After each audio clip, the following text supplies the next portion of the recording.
Mark lived on the edge of a human settlement on the planet Elora, a world full of green forests, strange rivers, and creatures he had never seen on Earth. He had chosen this place because it was quiet, far from crowded cities and perfect for his small farm. Every day he worked under the warm twin suns, growing crops and raising small animals that could survive in the alien soil. He liked the quiet life, though sometimes it felt a little lonely. One night after finishing his chores, Mark noticed something strange. As he walked past his food storage shed, he saw a shadow move. At first he thought it was a native animal, maybe one of the small nocturnal creatures that came to nibble at his crops. But when he paused and watched carefully, the shadow moved differently, deliberately, almost like someone was sneaking. Curious and a little concerned, Mark decided to investigate the next night. He didn't want to confront anything blindly, so he set up a few simple traps around the shed. Nothing dangerous, just simple mechanisms that could alert him when someone or something entered. That night he hid behind the tall ferns, waiting quietly. The moonlight reflected off the leaves, and the air smelled faintly of alien flowers. Around midnight he saw her. A small figure no taller than a human child moved silently toward his shed. She had smooth, pale blue skin and large, glowing green eyes that reflected the dim moonlight. Her ears were pointed, and her thin hair shone faintly in the night. Mark had never seen an alien like this up close. He felt a mix of fear and wonder. The girl opened the shed carefully, taking out some food and placing it in a small bag. She moved with such care, as if she knew exactly what she could touch and what she could not. Mark noticed something strange. She didn't take more than she needed. She even left a few crumbs behind as if to be polite. Mark stepped out of the shadows. "Hey!" he called, his voice louder than he had planned. The girl froze, her eyes wide with fear. She didn't run. Instead, she held the bag closer to her chest, her small body trembling. "Who are you?" Mark asked, keeping his hands open so she wouldn't think he wanted to hurt her. The girl didn't answer at first. She looked at him with those glowing eyes, and Mark saw fear, yes, but also something else, determination. It was clear she was not stealing for fun. She was desperate.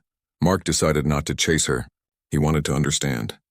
He watched as she left the shed and disappeared into the forest. He could just make out the faint glow of a small light coming from deeper in the woods, like a lantern. Something told him that the light was important. The next day, Mark tried to go about his routine, but he couldn't stop thinking about the girl. Who was she? Why did she need the food? And why did she not run from him? His curiosity grew, and he felt a strange pull to find out more. That night, he followed the same path she had taken, keeping a safe distance. The forest was quiet except for the occasional sound of small creatures moving through the underbrush. He moved carefully, making sure not to alert her. Eventually, he saw her again. The girl approached a small cave hidden behind a cluster of rocks. The light he had seen before glowed softly inside. Mark crouched behind a tree, peeking inside. What he saw made him pause. Inside the cave lay a figure covered with a thin blanket. The figure was clearly very weak, barely moving. The girl, whom Mark now thought of as Lyra, carefully placed the food she had stolen beside the blanket and helped the figure eat. She whispered words in a language Mark didn't understand, but her tone was gentle and full of care. Mark's heart softened. He realized that Lyra was stealing not out of mischief, but because someone she loved needed help. Her mother, or perhaps a guardian, was sick, and she had no other way to provide for her. He thought about calling for help from the settlement, but something stopped him. He knew the settlement had strict rules about interacting with alien species. If anyone found out about this, Lyra could be taken away, and the sick figure in the cave might not survive. Mark made a choice. He would not interfere directly, but he could find a way to help without being seen. That night after Lyra left the cave, he quietly left a small box of supplies near the entrance. A few fruits, some water, and a small blanket. He hoped she would find it and understand that someone was looking out for her. Over the next few days, this became a routine. Every night, Mark watched Lyra take food from his shed. Every night, he added small gifts and supplies for her and the sick figure. He began repairing small devices she left behind, strange medical machines that seemed to struggle to work properly. Mark didn't know exactly how they worked, but he used his human knowledge and ingenuity to improve them. He began to feel a strange connection with them. There was something deeply human about wanting to help, to protect life even when it wasn't his own. Lyra, unaware of his direct assistance, continued to steal food, her movements careful but urgent. Mark respected her bravery and her determination. One evening, a small storm rolled in. The wind howled through the forest and the twin moons were hidden behind thick clouds. Mark was worried about Lyra and her mother. He decided to leave extra supplies and then watch from a distance. As he approached the cave, he saw Lyra struggling with the bag of food. The wind almost knocked her over, but she held on tightly. Mark instinctively stepped forward to help her, and she froze, startled. He held up his hands. "It's okay. I'm here to help," he said. For a moment, she stared at him, unsure. Then she nodded slightly and accepted his help. Together, they moved the supplies inside the cave. Mark caught a brief glimpse of her mother, pale and fragile, lying on a small bed of blankets. She opened her eyes slightly but did not speak. Lyra whispered something to her, and her lips curved in a faint smile. Mark realized that he had crossed a line. Lyra now knew someone outside was helping them, and he couldn't hide it anymore. But he also felt a sense of purpose he had not felt before. He was not just a farmer anymore. He had become a protector, a silent guardian of life that depended on his courage and wisdom. As the storm raged outside, Mark sat quietly, watching over the two aliens. He understood that the nights ahead would not be easy. The settlement might discover what he was doing, and dangers in the forest could threaten them. But he was ready. He had seen bravery in Lyra, and now it was his turn to act with courage, using human ingenuity and heart to protect those in need. That night, for the first time in a long while, Mark felt a deep connection, not just to the planet but to life itself.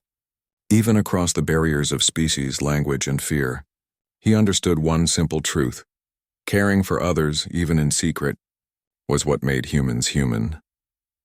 And somewhere in the darkness, Lyra watched the night sky, unaware that someone who had once been a stranger had now become her silent guardian. The next morning, Mark woke before dawn. The twin suns were just starting to rise over the distant hills of Aelora, painting the sky with soft shades of gold and green. He had spent the night thinking about Lyra and her mother, and he felt an unusual sense of responsibility. They were not just strangers. They were living beings in need, and he had the knowledge and tools to help. After finishing his morning chores, he gathered a few supplies: fresh water, dried fruits, and some medical kits the settlement had provided for emergencies. He planned to leave them near the cave before Lyra arrived. Mark moved carefully through the forest, aware that any noise could startle the small girl. He reached the entrance to the cave and placed the supplies in a neat pile, then stepped back into the shadows to wait. It was not long before he saw Lyra approaching. She moved silently, her glowing green eyes scanning the forest as if she expected danger at any moment. When she saw the supplies, she froze, then slowly approached and inspected them. Her small hands trembled as she touched the items, and a faint smile appeared on her face. For a moment, Mark felt that smile was meant for him, though she did not see him. He waited a few minutes, then quietly stepped forward. "I know you need help," he said softly. Lyra jumped slightly, but this time she did not run. She tilted her head, studying him with cautious curiosity. "You don't steal?" she asked in broken English, her voice soft and hesitant. Mark shook his head. "I want to help. I don't want anyone to be hungry or sick." Her eyes widened. She had expected anger, punishment, maybe even fear. But here was someone offering help without asking for anything in return. She studied him for a long moment, then nodded slightly, a silent acknowledgement that she understood. Mark decided to take a small risk. "Can I see your mother?" he asked gently. Lyra looked at him, startled. She hesitated, then slowly gestured for him to follow her into the cave. Inside, the air was warm but faintly musty. The cave walls glowed slightly with natural crystals embedded in the rock, casting soft light over the space. Lyra's mother lay on a simple bed of blankets. Her skin was pale and she moved weakly, barely opening her eyes as Mark approached. Mark crouched down beside the bed, careful not to frighten her. He could see the faint rise and fall of her chest, the shallow rhythm of her breathing. He understood immediately that she needed more than just food. She needed care, and possibly medical attention that the cave's limited resources could not provide. Lyra watched him closely, her small hands clenching and unclenching. Mark could see the worry etched on her face. He nodded to her reassuringly, then gently examined the mother, careful not to touch anything that might cause pain. He noticed strange devices around the cave, small machines with blinking lights and odd tubes. They seemed to be medical equipment, but they were barely functioning. Mark thought quickly. Using his human knowledge and experience with technology, he adjusted a few wires and cleaned some of the components. The machines hummed softly, lights glowing brighter than before. He smiled quietly, knowing that even this small improvement could help her recover. Lyra's mother stirred, her eyes opening slightly. She tried to speak, but no words came out. Mark gave her a gentle nod and a reassuring smile, letting her know he meant no harm. Lyra took the mother's hand, holding it softly. Mark could see the relief in both their eyes. They were not alone anymore. Over the next several days, Mark continued to help secretly. Each night he left supplies and small medical tools, repairing and improving what he could. Lyra began to notice that the food and items were left without her needing to steal them. At first she was cautious, unsure who might be helping. But gradually she began to trust the unseen guardian who provided these small gifts. One evening, Mark decided it was time to communicate more directly. He waited until Lyra left the cave after collecting the food, then stepped inside quietly. He placed a few additional supplies next to the bed and left a small note written in English. "I will help you. You are not alone." The next night, Lyra returned and found the note. Her eyes widened and she looked around, sensing someone nearby. For the first time, she understood that someone was watching over them, protecting them and helping them survive. She felt a mix of gratitude and curiosity. Who was this human and why did he care? Mark continued to observe her from a distance, careful not to frighten her. He noticed her routines, how she prepared the food, how she cared for her mother, and how she whispered words of encouragement that Mark could not understand. Despite the language barrier, he could feel the deep bond between them. As the mother's health slowly improved, Mark realized that Lyra's determination was extraordinary. She had risked herself every night to provide for someone she loved, and she had done it with courage, patience, and intelligence.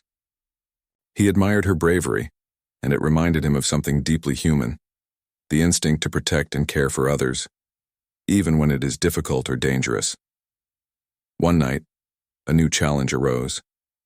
A small group of wild creatures native to the planet entered the forest near the cave. They were curious, aggressive, and could easily harm the humans or aliens if they ventured too close. Mark acted quickly, creating simple barriers and noise traps to guide the creatures away. Lyra watched from inside the cave, her eyes wide with amazement. She had never seen such ingenuity before, and she began to realize that the human was more than just a stranger. He was a protector, someone who could think and act to save lives. After the creatures left, Lyra approached the entrance to the cave cautiously. Mark stepped forward, smiling gently. "You don't have to do this alone," he said. Lyra looked at him, her glowing green eyes reflecting a mixture of hope and hesitation. Slowly she nodded.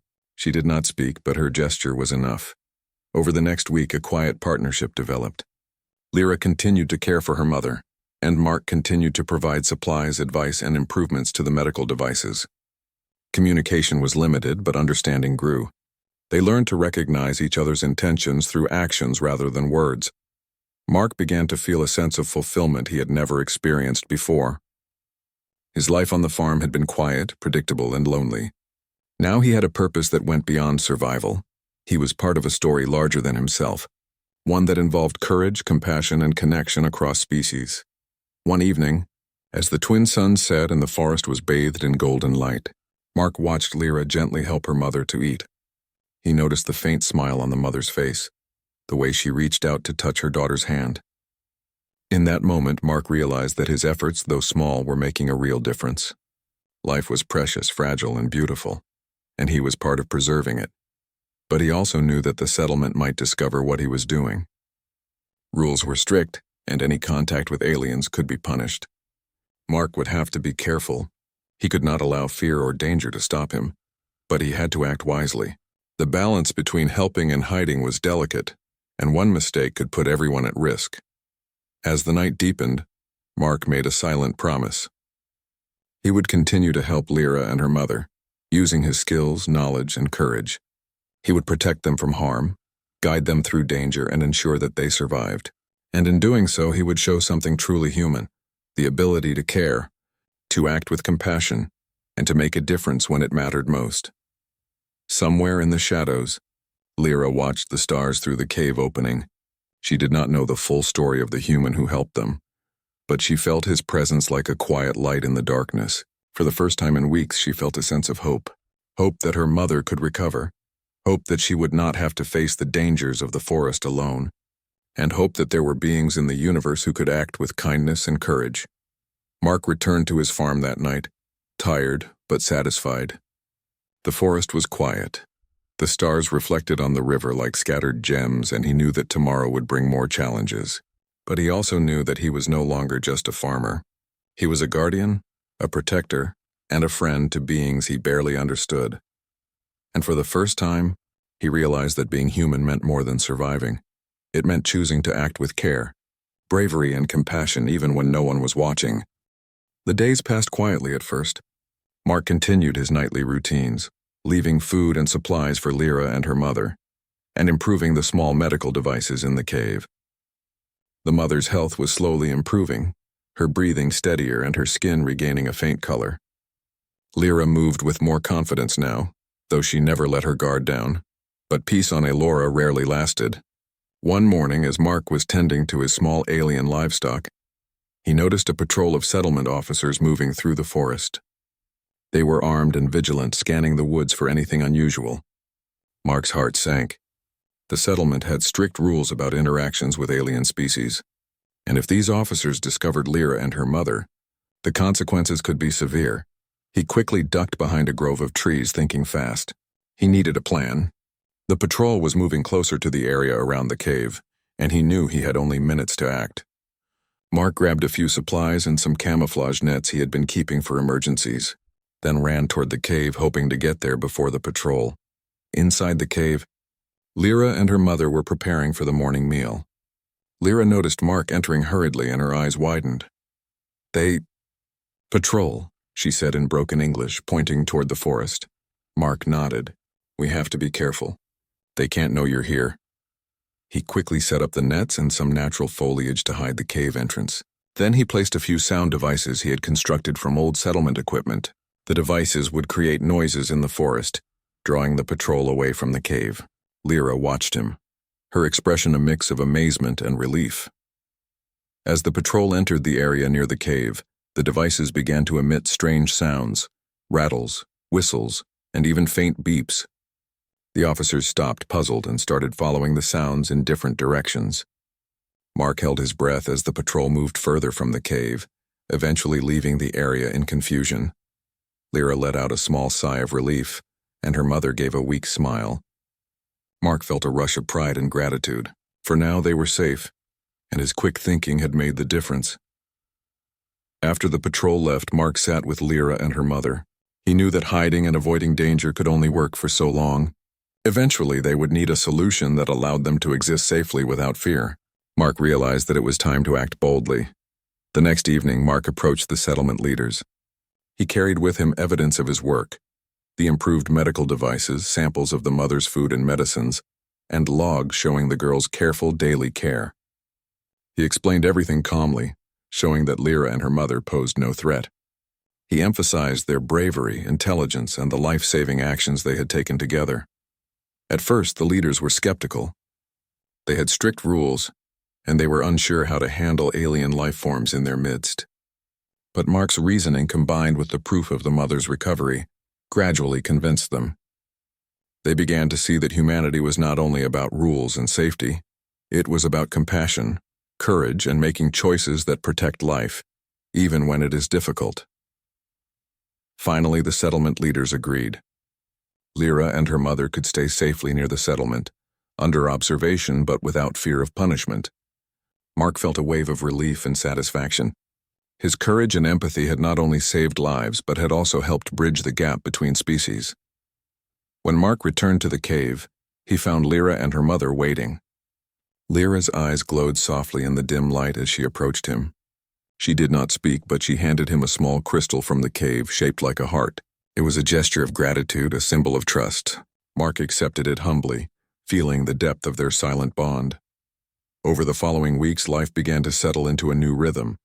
Lyra's mother grew stronger each day, and the devices Mark had repaired continued to assist her recovery. Lyra herself became more confident, venturing cautiously into the nearby forest and learning from Mark about plants, tools, and the human ways of problem-solving. Mark realized that the connection between them had grown beyond simple survival.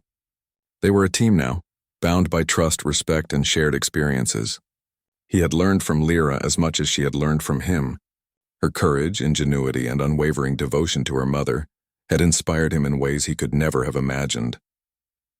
One afternoon, as Mark was working in his small garden near the cave, Lyra approached with a question. "Human, why help?" she asked simply. Mark paused, thinking. "Because it is right," he replied finally. "Because helping others, even when it is hard, is what humans do. We can make life better when we choose to care." Lyra nodded slowly, understanding more than words could express. She looked at her mother, then back at Mark. In that silent exchange, a deep trust had formed, a bond that bridged worlds, species, and languages. The settlement also began to recognize the value of this human-alien alliance. They learned that cooperation, understanding, and compassion could lead to solutions far greater than fear or punishment. Mark had shown them that humanity was not defined by power or rules, but by the courage to act with heart. Months passed, and the forest around the settlement remained alive with the gentle hum of nature. Mark, Lyra, and her mother continued their quiet lives, helping each other, learning from one another, and growing stronger together. The once small and fragile family had become a symbol of hope, a reminder that trust and kindness could overcome fear and misunderstanding. One night, as the twin moons shone brightly over the forest, Lyra's mother sat up for the first time without assistance. She smiled at Mark, her eyes full of gratitude, and reached out her hand. Mark took it gently, feeling the warmth and life that his efforts had helped restore. Lyra watched silently, her heart full of joy. Mark knew that this was more than just survival. It was a story of courage, compassion, and the extraordinary things humans could do. Even in a world far from Earth, with alien creatures and unknown dangers, humanity's true strength lay in its ability to care, to protect, and to act with kindness. As he walked back to his small home that night, Mark felt a deep sense of fulfillment. He had not only helped save lives, but had also created a bridge between two worlds. The forest was quiet, the air fresh with the scent of alien flowers, and the stars above twinkled like scattered gems. Life on Elora was not perfect, but it was filled with hope, trust, and the quiet magic of human courage. In the weeks and months that followed, Mark, Lyra, and her mother lived in harmony. The small human-alien alliance became a quiet legend among the settlers. People spoke in hushed tones of the human who had risked everything to help an alien child and her sick mother, showing that even across worlds, the essence of humanity, compassion, courage, and kindness, could shine brightly. Mark often watched Lyra and her mother tending to the small garden they had planted together. The plants grew tall and strong, nourished by both human skill and alien care. It was a perfect symbol of their partnership, a mix of worlds, knowledge, and hearts working together for life and hope.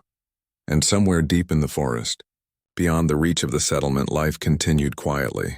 Yet in every leaf, every soft breeze, and every glowing crystal in the cave, the story of trust, bravery, and humanity lived on. Mark had discovered that helping others, no matter how difficult or dangerous, was the most extraordinary thing a human could do. And in doing so, he had changed not just the lives of Lyra and her mother, but the hearts of everyone who witnessed his courage. The alien girl who had once stolen food now walked freely alongside the human who had saved her family. Together, they showed that understanding, empathy, and courage could build bridges between worlds, bridges that could carry hope across even the most distant stars. In the end, it was not the settlements, the rules, or even the alien dangers that defined their lives. It was the simple, powerful truth. Humanity shines brightest when it chooses to care. And in the quiet forests of Elora, beneath the glow of twin moons and the endless sky, that light shone more brightly than ever.